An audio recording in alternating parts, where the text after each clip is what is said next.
Jeremiah Carter had learned early in life that the world didn't offer handouts, especially to people like him.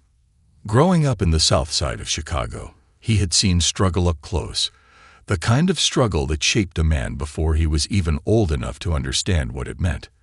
His mother, Angela, worked herself to the bone in a manufacturing plant, pulling double shifts just to keep the lights on and food on the table for him and his younger brother, Jordan.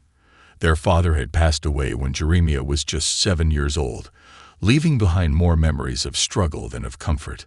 Despite the hardships, Angela never let her boys feel like they were less than anyone else. She had a saying, one she repeated so often that it became etched into Jeremiah's soul. You have to be twice as good to get half as much. So be 4 times as good and take everything they say you can't have. Jeremiah took those words to heart. He wasn't just smart. He was brilliant. In high school, teachers whispered about him in the hallways.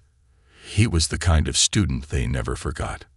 The quiet one who could break down complex equations in seconds. The kid who saw opportunities where others saw roadblocks. The one who stayed after school, not because he needed extra help, but because he wanted to understand more than what the textbooks could teach. When he earned a full-ride scholarship to Northwestern University, his mother cried tears of pride. It was the ticket to a different life. A life where he wouldn't have to worry about eviction notices, past due bills, or whether there was enough food in the fridge. He had plans, big ones. He would study finance, land a job on Wall Street, and change the trajectory of his family forever. For the first time, Jeremiah saw the world outside of his neighborhood. Northwestern was filled with students from elite backgrounds, kids who drove expensive cars, wore designer clothes, and vacationed in places he had only seen in magazines. But he wasn't intimidated. He was fascinated. He studied not just finance, but also the way power moved. He watched how wealth was built, how deals were made, how people who seemed untouchable wielded their influence. But then, life threw him a curveball. During his sophomore year, his mother suffered a devastating workplace injury. A malfunctioning machine crushed her hand, leaving permanent nerve damage. The doctors said she would never work again. The medical bills piled up faster than they could pay them, and their savings disappeared overnight. Jeremiah tried to juggle school and part-time jobs, but it wasn't enough. His mother needed care, his brother needed support, and he was the only one who could step up. So he made the hardest decision of his life. He dropped out of college. At first, he told himself it was temporary, just until they got back on their feet, just until he found another way. But 1 month turned into 6, then a year, then another. He took whatever work he could find, stocking shelves, working construction, fixing cars in a friend's garage. It wasn't glamorous, but it was honest. It kept food on the table and his mother's medical treatments going. Then came the job that would change everything. A friend told him about an opening at a major delivery company. It wasn't much, just a job moving packages from point A to point B. But the pay was steady, the benefits were good, and he needed the stability. At first, he thought it would be temporary, just another job to get by. But as the months passed, he realized something. This job gave him access to boardrooms, to executives, to conversations he wasn't supposed to hear. The corporate offices were filled with men who barely acknowledged his existence. To them, he was invisible, just another delivery guy in a uniform, hands rough from lifting boxes all day. They laughed in their expensive suits, shaking hands over million-dollar deals, never once stopping to wonder if the man handing them their packages was listening. But Jeremiah was always listening. He watched, he learned, he absorbed everything. The way they negotiated, the way they talked about profits and losses, the way they underestimated people who looked like him. And then one day he saw an opportunity that no one else saw, an opportunity to change his life forever. Jeremiah had always been good at seeing patterns where others saw nothing. It was a skill that had served him well in school, but now, as a delivery driver, it took on a whole new meaning. He wasn't just carrying packages. He was observing an entire industry from the inside out. Every day, he walked into high-rise buildings, sleek corporate offices, and massive warehouses, dropping off shipments worth thousands, sometimes millions, of dollars. He saw the way money moved, how deals were made behind closed doors, and most importantly, how wasteful and inefficient the system really was. The executives at the company never noticed him. To them, he was invisible, just another worker in a uniform. They barely acknowledged his presence, never thinking that the man standing in the corner of the office, scanning delivery receipts, was actually scanning the entire operation. They talked freely in front of him, assuming he was just another worker without ambition. But Jeremiah was listening. He heard everything. The complaints about logistical bottlenecks, the frustration with supply chain failures, the endless debates over how to improve efficiency. He saw firsthand where the company was bleeding money, where mistakes were made, and where profits could be maximized. He also saw something else. The people at the top weren't as smart as they thought they were. They had degrees from Ivy League schools, powerful last names, and inherited wealth, but they lacked something crucial: real-world experience. They had never loaded a truck in the freezing cold. They had never driven for 16 hours straight to make deadlines. They had never lifted a package that was heavier than their briefcases. But Jeremiah had. And for the first time, he realized he had something they didn't. He understood both sides of the business. For months, he worked tirelessly, not just delivering packages but studying everything, reading financial reports, analyzing supply chain logistics, memorizing profit margins. He spent his nights poring over business books, watching lectures on corporate acquisitions, and teaching himself everything he needed to know about buying and scaling a company. He started small, testing his ideas on a side business, a tiny logistics consulting firm that he ran in secret. He built it from scratch, offering efficiency solutions to smaller delivery companies. Word spread quickly. His strategies cut costs, improved delivery speeds, and maximized profits. Within a year, his clients saw significant improvements. Within 2 years, his consulting firm was making more money than his full-time job. And then, one day, he saw an opportunity he couldn't ignore. The company he had been working for, the one where the executives ignored him, underestimated him, laughed in their boardrooms while he stood in the hallway, was struggling. Their outdated methods were causing major losses, and their stock value was dropping.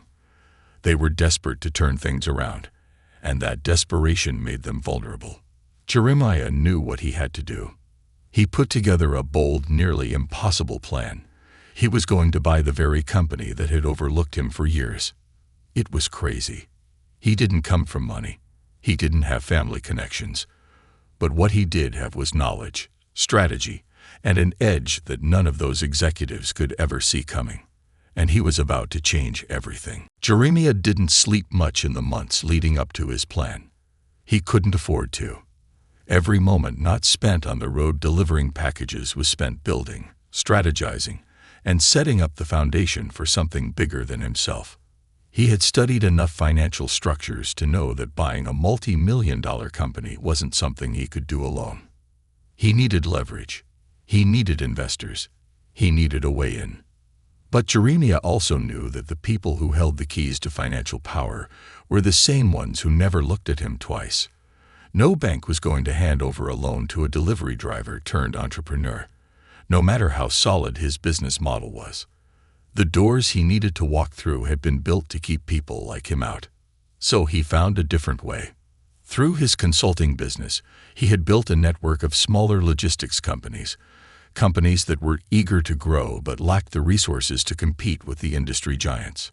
Jeremiah reached out to them, one by one, and pitched them a radical idea. "What if we stop competing with the big guys separately?" he told them. "What if we come together, pool our resources, and take a piece of what they don't even value?" It was a risky proposition. These were businesses that had been struggling for years, always at the mercy of larger corporations. But Jeremiah had something they didn't: a blueprint for success. He laid out his plan in meticulous detail, showing them how they could not only buy into the industry's future, but also reshape it on their own terms. Some laughed him off. Some didn't even return his calls. But a few listened. A few saw what he saw. And when the first company agreed to invest in his vision, others followed. Within months, Jeremiah had secured a coalition of investors, not banks, not venture capitalists, but hardworking business owners who understood struggle and knew what it meant to fight for survival. Together, they raised enough capital for a majority stake in the company that had once seen Jeremiah as nothing more than a delivery man. Now came the hard part. With the funds secured, Jeremiah had to position himself strategically. He couldn't just walk in and announce his takeover. He needed to understand their weaknesses, not just financial, but structural. How did their leadership operate? Where were the fault lines in their organization? Who inside the company was willing to talk? He started attending corporate meetings, not as an executive, but as a silent observer. He made friends with people in departments that no one cared about: data analysts, lower-level accountants, warehouse supervisors, people who had access to the real numbers, the real problems, the things that never made it into flashy PowerPoint presentations for shareholders. And that's when he found his opening. The company was in deeper trouble than anyone on the outside knew. Internal inefficiencies were bleeding them dry, and leadership was too arrogant to see it. But the people in the trenches, the ones crunching the numbers, organizing shipments, dealing with the day-to-day failures, they saw it clearly. One conversation with a frustrated logistics manager confirmed what Jeremiah suspected. The company was weeks away from financial collapse. That was the moment he knew. It was time to strike. The meeting room smelled like expensive leather and stale coffee, the kind of place where powerful men made decisions that affected thousands of lives without ever thinking about the people beneath them. Jeremiah had spent years delivering packages to men like these, men who barely acknowledged his presence, men who laughed over million-dollar deals while he stood in the background with a clipboard in his hands. But today, he wasn't invisible. Today, he sat at the table. The executives of the delivery company were gathered, some leaning back in their chairs with forced confidence, others nervously shifting in their seats. The tension in the air was thick, though no one dared to acknowledge it outright. The company was in trouble, and everyone knew it. Their stocks had plummeted. Investors were pulling out. Competitors were circling like vultures. The leadership had done everything they could. Cut costs, restructured departments, even laid off workers. But it wasn't enough. Jeremiah had made sure of that. For months, he had worked behind the scenes, using every bit of information he had gathered to position himself as the only viable solution to their problems. He had leaked just enough financial instability to scare off their largest investors. He had advised smaller logistics firms to pull their contracts. He had quietly dismantled their foundation, all while sitting in the driver's seat of their own delivery trucks. And now he was here to collect. A senior executive, a man with graying hair and a face lined with stress, cleared his throat. He was the only one brave enough to acknowledge what was happening. "Mr. Carter," he said carefully, "we appreciate you meeting with us today. We've reviewed your proposal, and while it's unconventional, we do recognize that you bring a certain expertise to the table." Jeremiah said nothing. He let the silence stretch, watching as the others fidgeted. He knew that no matter what they said, they weren't here because they wanted to be. They were here because they had no choice. One of the younger executives scoffed. "Let's not act like this is some genius move. You're a delivery guy who got lucky with a few investments. That doesn't mean you belong in this room." Jeremiah turned his gaze toward him, a slow, measured look that made the man shift uncomfortably in his seat. Then he leaned forward, resting his hands on the polished wood of the conference table. "Let me tell you what I am," he said, his voice calm but firm. "I'm the man who spent years in the trenches, watching every mistake this company made while your board sat in offices and ignored them. I'm the man who found the leaks in your supply chain, the inefficiencies in your logistics, and the waste in your spending. I'm the man who figured out how to fix this business while you all ran it into the ground." The room was silent. No one dared to interrupt him now. And most importantly, Jeremiah continued, "I'm the man who just bought out your largest investors. As of this morning, I hold the controlling stake in this company, which means I'm not here to negotiate." The executive who had scoffed at him moments ago looked pale now. Others exchanged panicked glances, some already checking their phones, no doubt seeing the official announcements rolling in. Jeremiah sat back, taking in the weight of the moment. It had taken years of struggle, planning, and patience to get here. Years of being underestimated, ignored, and dismissed. But today that ended. Today, he was the one in control. The silence in the room stretched long and heavy, thick with the realization that everything had changed in an instant. Just minutes ago, these executives had still believed they were in control. They had thought they were meeting with some overly ambitious former delivery driver who had stumbled his way into a bit of money. But now, as they stared at Jeremiah with stunned expressions, they finally understood. He owned them now. One of the men, a senior vice president, cleared his throat, forcing a nervous chuckle. "Let's not get ahead of ourselves, Mr. Carter. Controlling shares or not, running a company of this size is a different game entirely. There's more to leadership than just money." Jeremiah smiled, not the friendly kind of smile, but the kind that let them know he had already thought 10 steps ahead.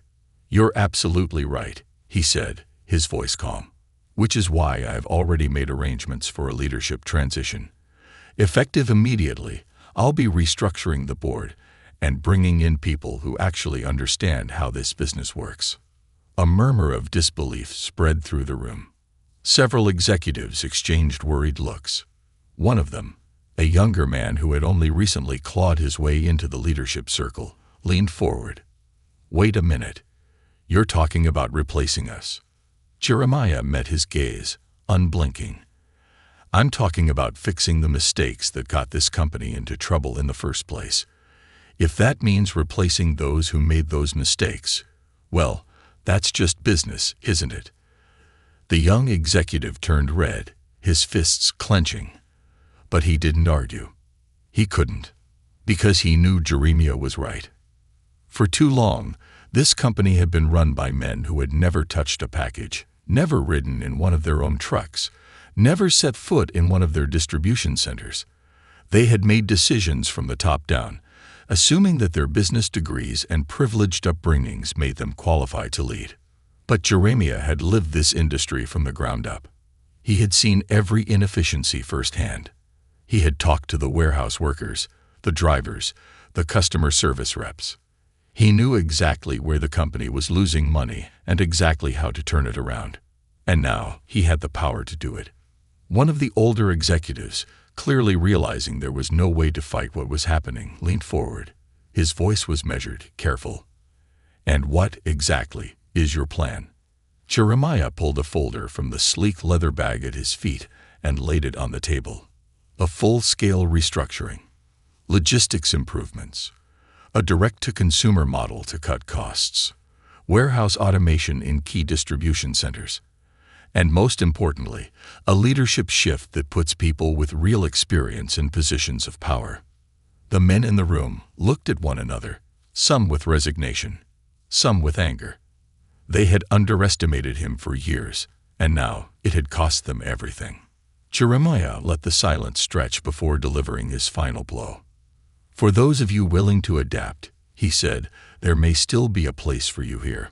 But for those who refuse to change," he shrugged, "you're free to step down." The power dynamic in the room had completely shifted. The once powerful executives, who had looked down on him for years, were now at his mercy. And Jeremiah Carter had no intention of being merciful. The fallout was swift and brutal. By the time the board meeting ended, half of the executives were already calling their lawyers, desperate to find a loophole, some way, any way, to regain control. But there was none. Jeremiah had played the game too well. Every piece had been moved with precision, every financial decision calculated for maximum impact. By the end of the week, resignations started pouring in. Some tried to negotiate their way into staying, promising loyalty they had never shown before. But Jeremiah wasn't interested in keeping relics of a broken system. He needed leaders, not leeches. And so, one by one, they fell. With every empty seat, Jeremiah filled the space with someone who actually understood the business. Former drivers, warehouse managers, logistics experts, people who had been on the ground, who had seen the problems firsthand and knew how to fix them. For the first time in the company's history, the leadership table wasn't filled with men who had inherited wealth or bought their way in. It was filled with people who had worked for it. But Jeremiah wasn't just here to fix a company. He was here to change the industry. For decades, delivery drivers had been treated like disposable labor, overworked, underpaid, and forgotten the second they were no longer useful. Jeremiah knew that pain firsthand. He had been one of them. And now he had the power to do something about it. The first major change came within a month. Better wages, full benefits, and ownership opportunities for employees. Drivers were no longer just workers. They were stakeholders.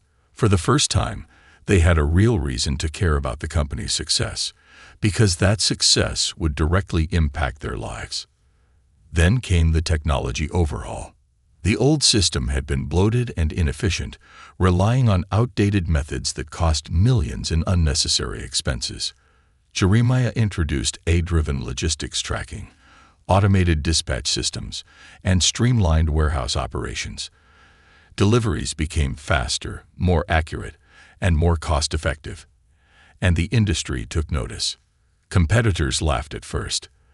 They called him naive, said that a former delivery driver had no business running a company. Until the profits started rolling in. Until customers started choosing his company over the industry giants. Until rival firms started copying his methods, trying to salvage their outdated business models. It didn't take long for the media to catch on. The story of the delivery driver who bought the company that once ignored him became national news. Journalists clamored for interviews. Business analysts dissected his strategy. Overnight, Jeremiah Carter became the name every executive feared and every worker admired. But the real victory wasn't in the headlines. It was in the faces of the workers who finally felt seen. It was in the messages from single parents who could finally afford childcare, from struggling employees who had clawed their way out of debt because of the changes he made.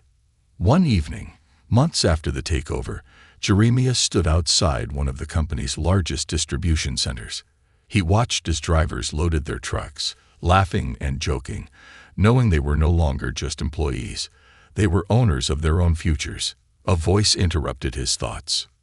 "Never thought I'd see the day," an older driver said, stepping up beside him. His uniform was worn, his hands calloused from years on the job. A company that actually gives a damn about the people who built it. Jeremiah smiled, shaking his head. Neither did they. The man chuckled, giving him a nod of respect before walking off toward his truck. Jeremiah took a deep breath, taking in the moment. He had started as a delivery driver, a nobody, just another face in a uniform. And now, he had built something they could never take away from him. Not because of luck, not because of privilege, because he refused to be ignored.